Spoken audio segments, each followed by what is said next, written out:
हमें निकाल कर हमारे गांव के बीच में सभी लोग शांत सुनेंगे।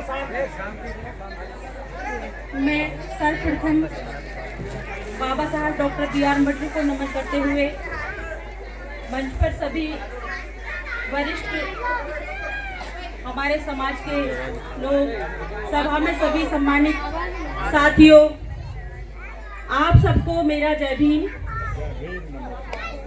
नमो बुद्धाय। जय भीम, जोर से बोलिए। जय भीम, जय भीम। साथियों, आज 14 अप्रैल बाबा साहब डॉक्टर बी.आर. अम्बेडकर जी का जन्मदिन है। ये हमारे लिए बड़ी गौरव की बात है कि आज हम सब लोग एक साथ एकत्र होकर के बाबा साहब के जन्मदिन को सेलिब्रेट कर रहे हैं और ये हमारे लिए बड़ी सौभाग्य की बात है।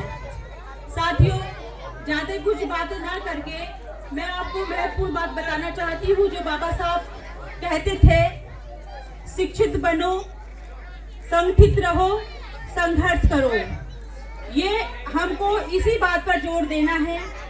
हमको अपने बच्चों को आगे बढ़ाना है तो पढ़ाना होगा। साथियों, मैं आपके सामने एक ऐसा एग्जाम्पल पेश कर रही हूँ। जब बाबा साहब डॉक्टर बी.आर. अम्बेडकर बहुत छोटे से थे और वो स्कूल पढ़ने जाते थे, जब उनको स्कूल में अंदर जाने का अधिकार नहीं था और जो ब्राह्मणवादी व्यवस्था थी वो उसको स्कूल में नहीं जाने देती थी बाबा साहब को, और बाहर ही बैठ करके उनको पढ़ना पड़ता था। गला पड़ जाएगा।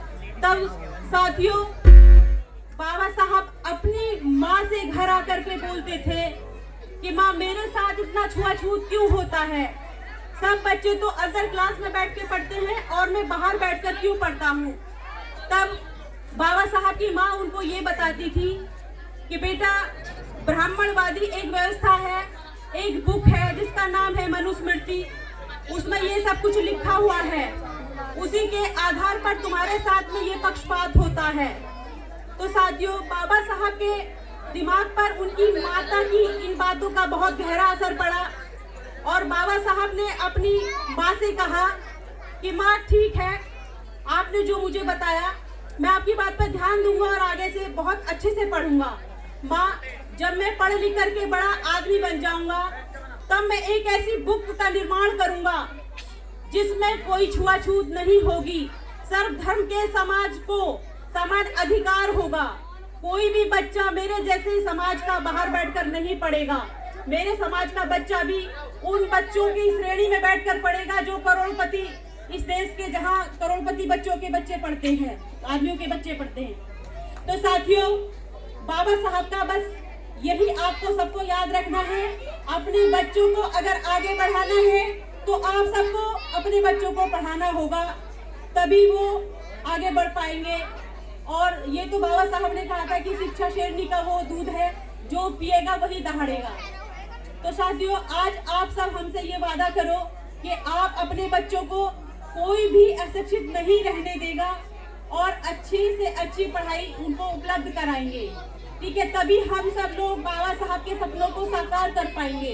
तो आज आप सबको ये दृढ़ संकल्प लेना होगा बाबा साहब के जन्मदिन के उपलक्ष्य में कि अपने बच्चों पर विशेष ध्यान देना है, बुरे कर्मों से अपने आप को बचाना है।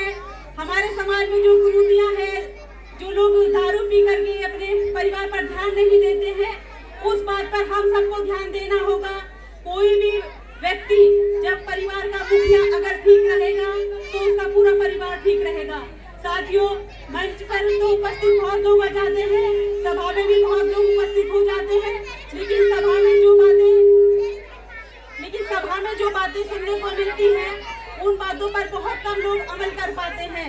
तो साथियों, आप सब ये वादा करो बाबा साहब के जन्मदिन पर आप सबको अच्छी तरह से अपने परिवार का देखभाल करना है, बच्चों को पढ़ाना है और बाबा साहब के जो सपने थे उनको साकार करना है। मैं अपनी बात को यही विराम देती हूँ। जय भीम, जय भारत, नमो बुद्धाय।